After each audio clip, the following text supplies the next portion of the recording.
अभी के कोरोना के माहौल में अगर घर के बाहर निकलते हैं तो कोरोना पीछे पड़ जाएगा, तो फिर पढ़े कैसे? तो आप अपने ही घर में आराम से बैठे बैठे एसी के अंदर पढ़ सको, इसलिए केयर एजुकेशन इंट्रोड्यूस कर रहा है डिजिटल क्लासरूम। सबसे पहले मैं अपने आप को इंट्रोड्यूस कर दूं। मेरा नाम नितिन सर है। मैं इंग्लिश मीडियम 11-12 साइंस में आपको केमिस्ट्री सब्जेक्ट पढ़ाऊंगा। मैं पिछले 18 साल से केमिस्ट्री पढ़ा रहा हूं और मैंने बी केमिकल किया हुआ है। आपकी तरह मैंने भी 11-12 साइंस किया था और साइंस में मेरे 89% थे, राइट। उसके बाद मेडिकल मिस करने के बाद मैंने केमिकल ऑप्ट किया था, क्योंकि तब केमिकल इंजीनियरिंग का स्कोप बहुत ज़्यादा था, राइट। पिछले 18 सालों से मैं केमिस्ट्री पढ़ा रहा हूँ और बहुत सारे बच्चे हैं जिन्होंने सक्सेसफुली इंजीनियरिंग या मेडिकल में मेरे थ्रू एडमिशन या केयर एजुकेशन के थ्रू एडमिशन लिया है। केयर एजुकेशन को इंट्रोड्यूस करें तो केयर एजुकेशन पिछले 17 सालों से चल रही इंस्टीट्यूट है। इसमें सिर्फ 11th और 12th साइंस पढ़ाया जाता है, राइट।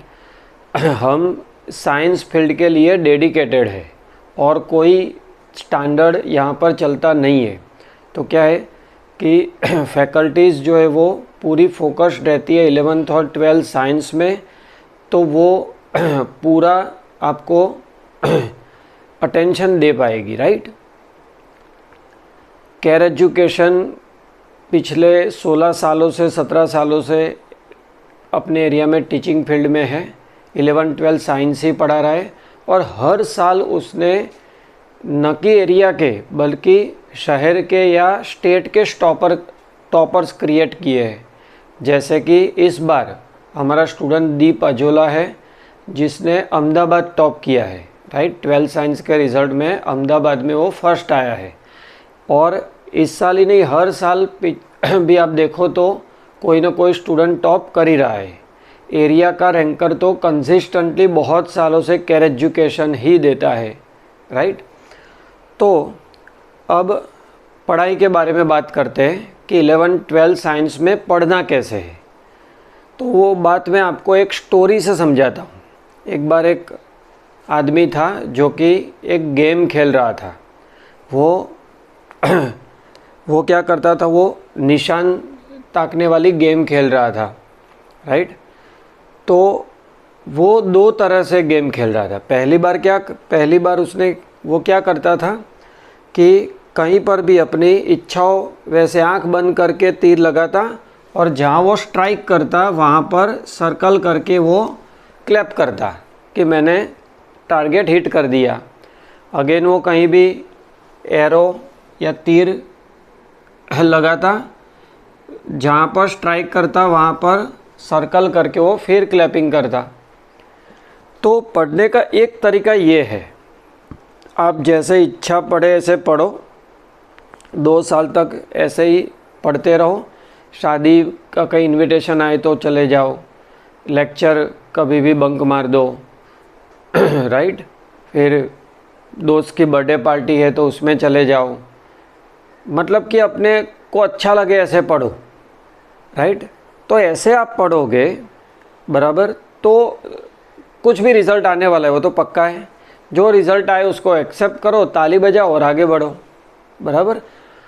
दूसरा तरीका है, वो आदमी गेम खेल रहा था कि पहले उसने टारगेट बनाया, राइट। पहले उसने कोई टारगेट बनाया, फिर उसने बहुत प्रैक्टिस करके वो टारगेट हिट करने की ट्राई की, राइट। तो इसमें प्रोबेबिलिटी है कि वो अगर टारगेट मोस्टली तो टारगेट हिट कर जाएगा, और अगर हिट नहीं भी करे तो बहुत नज़दीक हो जाएगा टारगेट से, राइट। तो दूसरा तरीका ये है कि आप एक लाइन डिसाइड करो अपने लिए कि भाई मुझे MBBS में जाना है या कंप्यूटर इंजीनियरिंग में जाना है, फिर उसके लिए इतने परसेंटेज चाहिए, और फिर वो आपका टारगेट हो गया, उसके लिए आप पूरा हार्डवर्क, पूरा दम लगा दो, राइट। तो this is the second way to study 11-12 science, तो कौन सा आपको अच्छा लगा, फर्स्ट या सेकंड? अच्छा तो फर्स्ट ही लगेगा, बट करना कौन सा चाहिए? Second, right. अब वो सेकंड वाला पोर्शन करे कैसे? चलो टारगेट तो बना लिया, सबको अच्छी जगह ही जाना है, तो उसके लिए प्राइम कंडीशन ये है, वो भी मैं आपको एक स्टोरी से ही समझाऊंगा ताकि आपको मज़ा आए। तो एक बार एक राजा था, वो राजा अपने टीम के साथ, अपने थोड़े सैनिक के साथ जंगल में सैर करने निकला, और सैर करते करते उसने देखा कि 2 बाज के बच्चे हैं छोटे छोटे, तो उसको पसंद आ गए राजा को। तो उसने सैनिकों को बोला कि भाई वो बच्चों को ले लो, हम उसको बड़ा करेंगे, हम उनकी परवरिश करेंगे। तो सैनिक ने वो बच्चे ले लिए, फिर उसको अपने राज्य में ले आए। फिर राजा ने बोला कि अब कोई एक अच्छा जो बर्ड का जानता हो, नॉलेज हो, उसको असाइन कर दो ये 2 बच्चे कि वो इसको ग्रूम करेगा और बड़े करेगा, राइट, सब ट्रेनिंग देगा। तो एक कोई बर्ड के बारे में अच्छा जानता था, ऐसे एक पर्सन को असाइन कर दिया, उसको पैसे दे दिए और बोला कि भाई इसको अच्छे से ट्रेनिंग देना है, बड़े करना है। फिर टाइम बीतता गया, 1 साल बीत गया। फिर राजा को याद आया कि हाँ बच्चे, वो बर्ड वाले बच्चों का क्या हुआ होगा, चलो देखते हैं। तो गया देखने, तो अब वो बच्चे तो बड़े हो गए थे, बट उसने एक बात नोटिस की कि वो बच्चे जो डाली पे थे उस पे से उड़ ही नहीं रहे थे। वो बच्चे जो डाली पे बैठे थे उससे उड़ ही नहीं रहे थे। फिर राजा ने वो जो बर्ड वाले आदमी को रखा था उसको बोला कि भाई तुम इसको उड़ना नहीं सिखाया, तो कि मैंने तो इन लोगों को सब रेडीमेड खाना बना दिया है और हुष्ट पुष्ट रखा है, तो ये लोग उड़ते नहीं हैं। तो राजा बहुत चिल्लाने लगा कि भाई अब अगर बर्ड ही उड़े नहीं तो क्या काम का, तो उसको निकाल दिया। फिर राजा ने बोला काम करो, कोई और एक्सपर्ट लाओ जो ये बाज के बच्चों को उड़ना सिखा सके।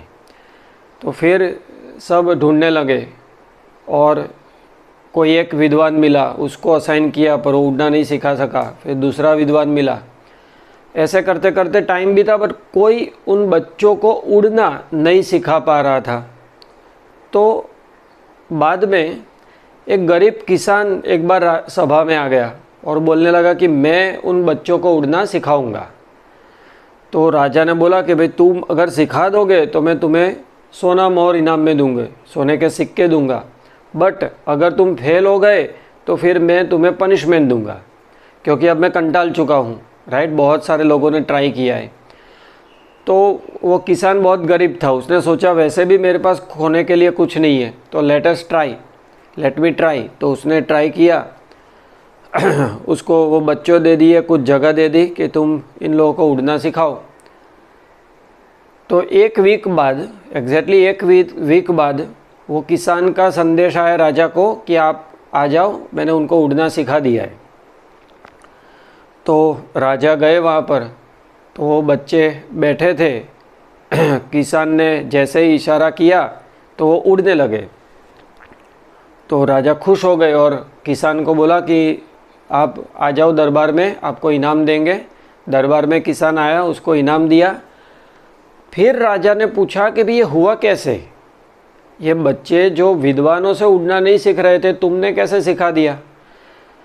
तो वो किसान बोला कि मैं ज़्यादा कुछ जानता नहीं हूँ, पर मुझे ये पता चल गया था कि वो बच्चों को वो डाली की आदत लग चुकी थी, तो मैंने पहले ही वो डाली काट दी। जैसे ही मैंने डाली काट दी फिर उन लोगों को अनकंफर्टेबल लगने लगा और वो अपने पोटेंशियल से वाकिफ़ हुए और उड़ने लगे, राइट। तो सिमिलर सिचुएशन हमारी और आपकी है, राइट। आपके अंदर भी बहुत पोटेंशियल भरा हुआ है, बट क्या हमने हमारी डाली डेवलप करके रखी है? वो डाली कुछ भी हो सकती है, किसी के लिए वो टीवी सीरियल हो सकती है, किसी के लिए वो मोबाइल गेम हो सकती है, किसी के लिए अपने फ्रेंड के साथ टाइम पास करना हो सकता है। तो ये सारी डाली वो हमारा पोटेंशियल टैप होने में रोकती है, राइट। तो प्राइम कंडीशन है कि पहले हम वो डाली काट दें। जैसे ही आप डाली काट दोगे अंदर का पोटेंशियल बाहर आ जाएगा। वो डाली एक से ज़्यादा भी हो सकती है, राइट।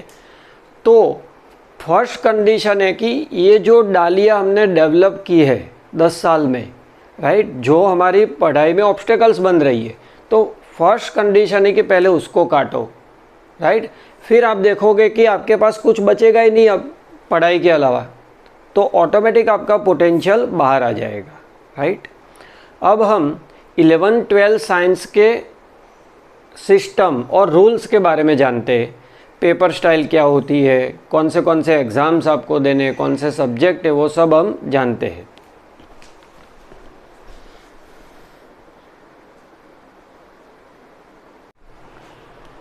देखिए 11-12 साइंस में जो 11 साइंस है उसकी एग्ज़ाम स्कूल्स कंडक्ट करती है। एट प्रेजेंट 11 साइंस की एग्ज़ाम स्कूल कंडक्ट करती है और 12 साइंस की एग्ज़ाम बोर्ड कंडक्ट करता है।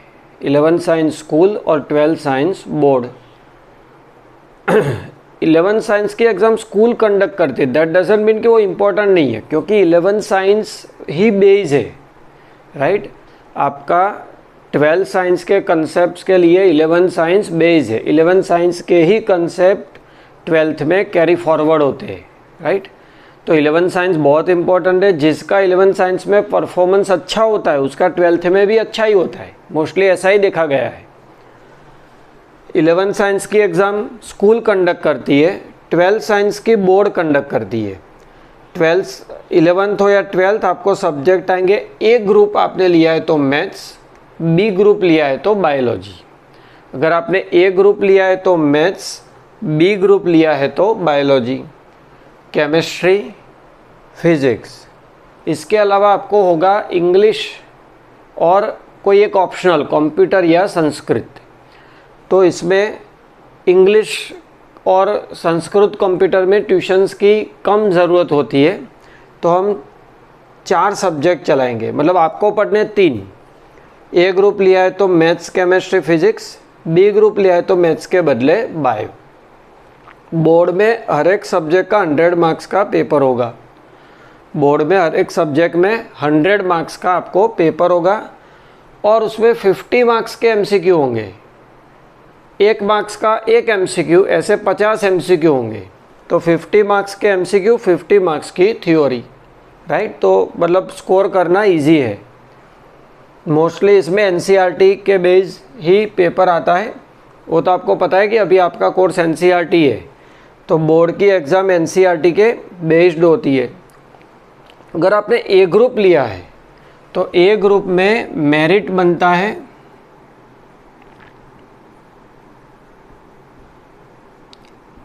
ए ग्रुप में बोर्ड के 60% वेटेज, बोर्ड में जो आपका स्कोर है उसका 60 और गुजसेट में जो आपका स्कोर है उसका 40%, ऐसे आपका मेरिट बनता है। बोर्ड रिजल्ट का 60%, गुजसेट रिजल्ट का 40%, ये कंबाइन होके आपका मेरिट बनाते हैं। इंजीनियरिंग में एडमिशन के लिए ये चाहिए। अच्छा, इंजीनियरिंग में एडमिशन के लिए ही ये गुजसेट है। गुजसेट में हर एक सब्जेक्ट के 40 क्वेश्चन होते हैं। उसमें अगर आपने एक करेक्ट आंसर किया है तो +1 होगा और अगर आपने एक इनकरेक्ट किया है तो -0.25 होगा, राइट। इंजीनियरिंग के लिए गुजकेट मस्ट है, फार्मेसी के लिए गुजसेट मस्ट है। तो बोर्ड और गुजसेट से आपका इंजीनियरिंग फार्मेसी का मेरिट बनेगा। अगर आपको बीएससी करना है तो उसमें बोर्ड की ही ज़रूरत है, गुजसेट या नीट की ज़रा भी ज़रूरत नहीं है। नीट ले ले तो उसमें बायोलॉजी के 90 क्वेश्चन होंगे,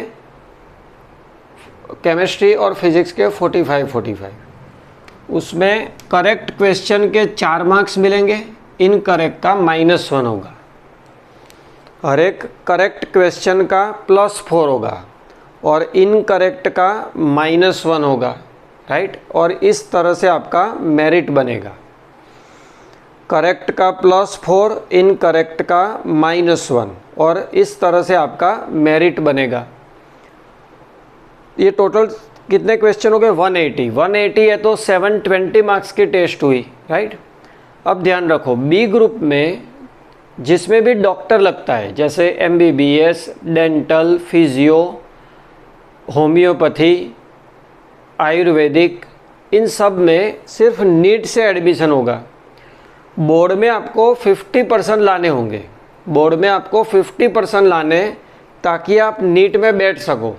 फिर नीट का ही स्कोर गिनेंगे एडमिशन के लिए, मेरिट नीट से ही बनेगा 100%। मतलब बोर्ड में आपके 60 आए कि 90 कोई फ़र्क नहीं पड़ता। हाँ 45 आए तो नहीं चलेगा, क्योंकि आप नीट में बैठ ही नहीं पाओगे, राइट।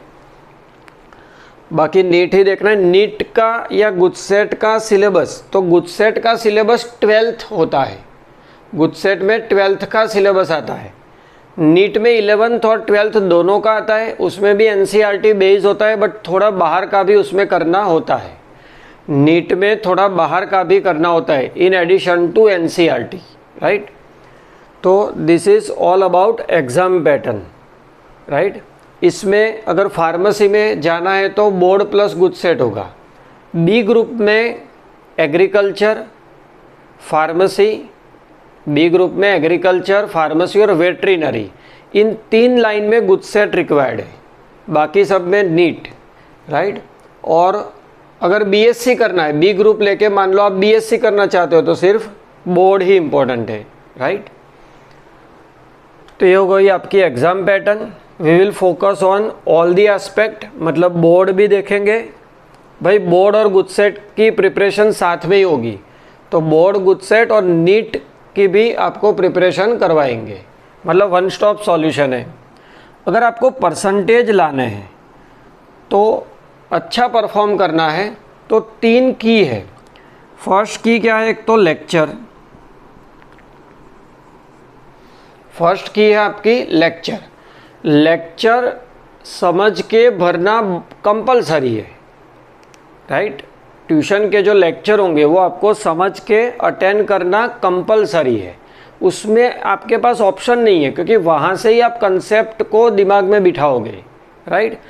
तो मान लो कभी कभी क्या होता है कि हमको पता भी नहीं है, ऐसी शादी की इनविटेशन आ जाती है, भाई किसकी शादी वही नहीं पता है, फिर भी बच्चा 6 बजे रिसेप्शन हॉल में जाके बैठ गया है और रात को 10 बजे तक सारे काउंटर पे 2-2 बार फेरे कराए, राइट। और यहाँ पर लेक्चर था वो उसने मिस कर दिया, तो ये ठीक नहीं है, राइट। आप शादी हो या कोई जैसे बहुत मस्ट फंक्शन नहीं है, मस्ट जाना नहीं है, उन सबको आप अवॉइड करके लेक्चर भरो, राइट। लेक्चर से आपकी समझ स्टार्ट होगी। लेक्चर के बाद उसको सेम डे होमवर्क करना ज़रूरी है। लेक्चर के बाद आपको वही दिन, सेम डे वही दिन होमवर्क करना ज़रूरी है। एक तो लेक्चर भरना ज़रूरी है, वही दिन होमवर्क करना भी ज़रूरी है। आप दूसरे दिन ले जाओ होमवर्क को, तो सर ने क्या पढ़ाया कुछ पता नहीं चलेगा, राइट। और फिर आपका कंसेप्ट बिल्डअप नहीं होगा। होमवर्क आप कॉपी कर लोगे, उसमें टाइम जाएगा, तो वो बात सही नहीं। आपको क्या करना है, जैसे सुबह लेक्चर था तो उसी दिन प्रिपेयर करके लिख देना है, राइट। होमवर्क नहीं है, प्रिपेयर करके लिखना है। लिखने से आपका कंसेप्ट क्रिस्टल क्लियर हो जाएगा, और एग्ज़ाम में भी आपको लिखना ही है। और फिर ट्यूशन की एग्ज़ाम में पूरा सिलेबस पढ़ के आना है। आप सोचो केमिस्ट्री, फिजिक्स की कितनी बड़ी बड़ी किताबें होती है, तो आप अगले दिन कैसे सब प्रिपेयर कर लोगे, क्योंकि आपने बहुत बार रिवीजन किया होगा, राइट। तो आप अगले दिन उसको रिफ़र कर पाओगे पूरा। तो कब रिवीजन किया होगा, जब आपने ट्यूशन की एग्ज़ाम में चैप्टर जितनी बार है उतनी बार पढ़ के आए हो, तो आपका रिवीजन हो गया है। ट्यूशन में हम एटलीस्ट 7-8 बार एक चैप्टर लेते ही है, राइट। तो आपने 7-8 बार रिवाइज किया है, तो आपके दिमाग में बैठ गया है, राइट। तो उसमें आप अच्छा करोगे ही। चलो दूसरी बात, तो 3 मेन कंस्टिट्यूएंट है सक्सेस के साइंस में।